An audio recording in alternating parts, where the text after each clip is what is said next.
We all know Tom Holland for his role as Spider-Man in the MCU. He played the role throughout Marvel's golden era of cinema, where many of their projects pulled in over $1 billion in revenue. Like his character, he has a quirky, fun personality that makes him easily likable and marketable to the masses. And unlike many actors his age, he has that relaxed confidence and charm you typically only see amongst veterans in the industry. Naturally, many people put two and two together and thought he'd become one of this generation's big movie stars, something we've been lacking compared to in the past when we had guys like Leonardo DiCaprio and Brad Pitt. But he first appeared as Spider-Man all the way back in 2016 and had a standalone movie just a year after. He's had over 7 years to dive into other projects and make a name for himself outside of the MCU, but it's just not gone to plan. Other young male actors have found success, working on various breakout films and franchises, so it begs the question, why them and not Tom? And does his struggle with fame and addiction play a part in it?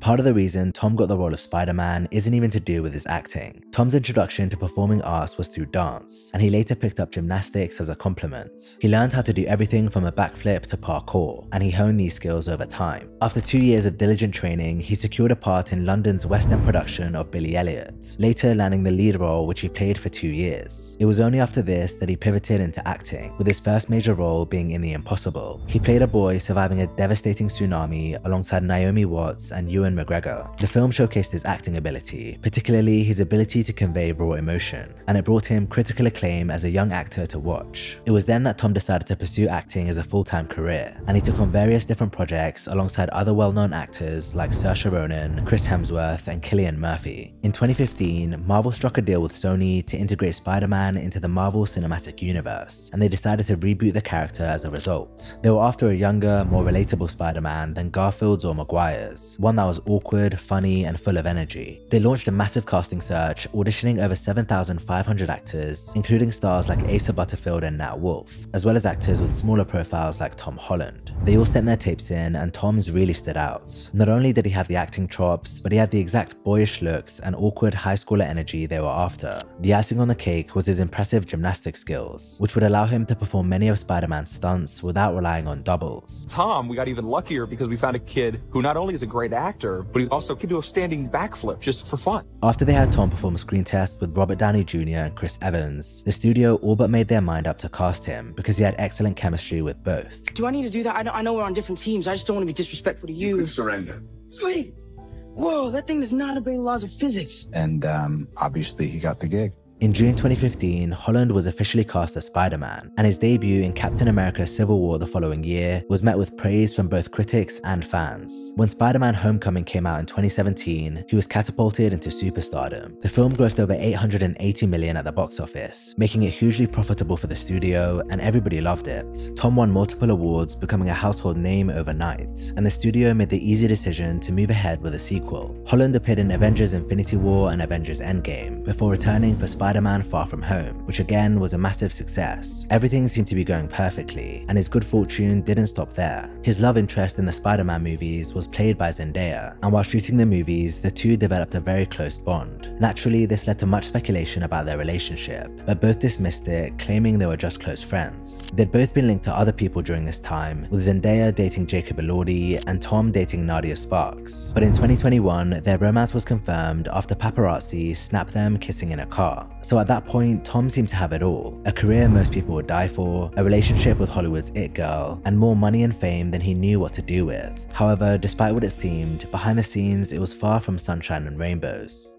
This video is sponsored by MyBookie. It's Thanksgiving this week, and MyBookie is bringing sports fans some incredible deals. With the NFL season heating up right now, MyBookie is boosting the odds on Devon A-Chain scoring the first touchdown in Dolphins vs Packers. If he scores first, you cash in big. If he doesn't, MyBookie has got your back with a full refund. That's what I call a no-lose bet, but it gets even better. This week, MyBookie's Telegram prize pool contest kicked off. The pool starts at $15,000 and grows by $5,000 for every 1,000 new subscribers. All you have to do is join the Telegram channel by December 1st to lock in your share. MyBookie is your one-stop shop for all things sports betting. Whether you're interested in football, tennis, basketball, or anything in between, MyBookie has you covered. It's MyBookie's 10th anniversary, and with that, they're offering a bonus of up to $1,000 on your first deposit. They'll match 100% of whatever you put in, and they'll even throw a $10 casino chip in there. To claim, all you have to do is follow the link in the description of this video and use the promo code TELLUSMORE. more. It's that easy, so make sure to kick things off, funded by the house. Holland's first problem was that almost everything he did outside of Spider-Man flopped. Cherry, a film where he plays a troubled soldier turned opioid addict, got a lukewarm reception. Chaos Walking, a film where he plays a young man living in a dystopian world, performed even worse, and lost the studio almost $100 million. Even Uncharted, a movie which had all the makings of a hit, since it was based on an existing, beloved game franchise, was met with mixed reviews. The only serious project he's done since getting Spider-Man that you could say got a positive reception was The Devil All the Time, but even that had many detractors. You could just chalk this up to bad luck, or argue that you can't really predict the success of a film when you sign up for it. But all you need to do is take one look at Timothée Chalamet to know that isn't the case. Holland and Chalamet share a lot of similarities. They're both 28 years old, they both have slender builds and boyish looks, and they both have a charisma and charm that appeals to the masses. However, Timothy's filmography showcases far more depth and maturity, which has helped him distinguish himself as a serious actor. He had a small role in Interstellar back in 2014, which set him off on the right track, but it was his role in Call Me By Your Name that was his breakout. He delivered a nuanced portrayal of a sensitive and complex young man experiencing first love, earning him an Academy Award nomination. He went on to play a small but memorable role in Lady Bird, before moving on to bigger roles in the critically acclaimed period piece Little Woman and the historical drama The King. Timothy was very strategic in selecting roles that showcase his range as an actor, and in the space of just a few years, he was able to work with esteemed directors like Greta Gerwig, Luca Guadagnino, and Christopher Nolan. It was like every move he made increased his stock, and Hollywood took notice. How did you pick him? Like, what, was there a tarot card reading where you like, okay, I just feel like that one, and like, how did you do it? I like the idea of that, but no, it's more, there's no design to it. I want to work with great storytellers, great directors. I look at the actors and actresses I admire, the, Joaquin Phoenixes and Heath Ledgers and Penelope Cruz's or whatever have you that I really look up to, and you try to mirror the career steps. In a 2018 interview with British Vogue, Timothy revealed that during a conversation he had with Leonardo DiCaprio, Leo told him to steer clear of capes, no hard drugs, and no superhero movies. This was the advice he gave, and you can take a guess why. Superhero roles often lead to typecasting, and it's something Tom Holland is suffering from now. These roles tend to define actors in a very specific way, limiting their creative expression, and given the characters are such larger-than-life figures, it can be hard for audiences to disassociate the actor from the superhero. It leads to fewer opportunities in prestige films as the actors are seen as a type in the eyes of casting directors, even though they may have a broad range of acting skills. There's a divide between commercial cinema and art cinema, and it's no secret.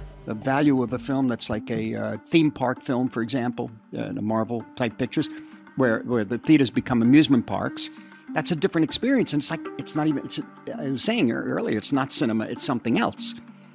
You know, whether you go for that or not, but it is something else, and we shouldn't be invaded by it. Holland just isn't offered the same types of roles Chalamet is, and he'd have to do a lot of rebranding before he is, but that's not to say it's not possible. After becoming a global star for his role as Edward Cullen in the Twilight series, Robert Pattinson found himself in a similar position to Tom, but by repeatedly taking bold, unconventional roles in unique indie projects, he completely reinvented himself. Now, after the foundations he's built, seeing him as Batman feels like a natural evolution, just like seeing Timothy as the leading man in blockbusters like Dune and Wonka does. Other rising actors around Tom's age, like Jacob Elordi and Paul Mescal, are being cast in diverse and interesting projects, so there are opportunities out there. Tom just needs the right one. Holland's second problem is a big one, his addiction to alcohol. Lots of guys in their 20s help themselves to some drinks when they go for dinner or go to a nice bar. It's a pretty normal thing, and it can definitely add to the experience. In Tom's case, drinking was a part of socializing he loved, but what he didn't realize, at least not at first, was how much more he loved it than everyone else. When I started, I just couldn't stop. Right. I wasn't the type of person that could nip to the pub for a pint. Like if I was going to the pub, I was going to the pub to close it. You're closing it down. Yeah, I wanted to lock the door behind me. In December 2021, Tom had a particularly heavy month of drinking while celebrating the holiday season with friends and family, so he decided to give Dry January a go to reset. He made the decision without thinking too much of it, because at the time he didn't think he had a problem, but it wasn't long before the craving set in. All I could think about was having a drink. It's all I could think about. I was waking up thinking about it, I was checking the clock, when's it 12? And it just really scared me. I just was like, wow, maybe I have a little bit of an alcohol thing. Given how tough he found it, he decided to do February as well to see if it was all just in his head. He wanted to prove to himself that he didn't have a problem, but getting through February turned out to be even more of a challenge for him. I felt like I couldn't be social. I felt like I couldn't go to the pub and have a lime soda. I couldn't go out for dinner. I was really, really struggling. And I started to really worry that maybe I had an alcohol problem. This was where the panic began to set in. Tom didn't view himself as a guy with an alcohol dependency, but all the signs said otherwise. He knew he needed to do something about it, so he made a promise to himself that he'd go without a drink until his birthday on June 1st. In his mind, if he could get through 5 months, then any issue he had couldn't be that bad. But by the time June 1st rolled around, something unexpected had happened. By the time I had got to June 1st, I was the happiest I'd ever been in my life. I could sleep better. I could handle problems better. Things that would go wrong on set that would normally set me off, I could take in my stride. I had such better mental clarity. I felt healthier, I felt fitter. And I just sort of said to myself, like, why am I enslaved to this drink? Why am I so obsessed by the idea of having this drink? This was a turning point for Holland, and he hasn't touched another alcoholic drink since, making him almost 3 years sober at this point. He managed to find various non-alcoholic alternatives, and even recently launched his own non-alcoholic beer called Beero. Like he said, giving up alcohol has put him in a much better frame of mind to handle the problems in his life. And it's a good thing, because Tom's career and fame have been doing a number on him lately. Holland's third problem, and definitely his most persistent, is his struggle with the spotlight. He became Spider-Man when he was just 19 years old, and since that point, all eyes in the world have been on him. He's faced constant, intense scrutiny from the press surrounding every aspect of his life, from his relationship with Zendaya to his mental health and well-being. For a guy like Tom, who wants nothing more than to live an ordinary life outside of work, this has been a nightmare. Like, I really am a massive fan of making movies, but I really do not like Hollywood. It is not for me. The business really scares me.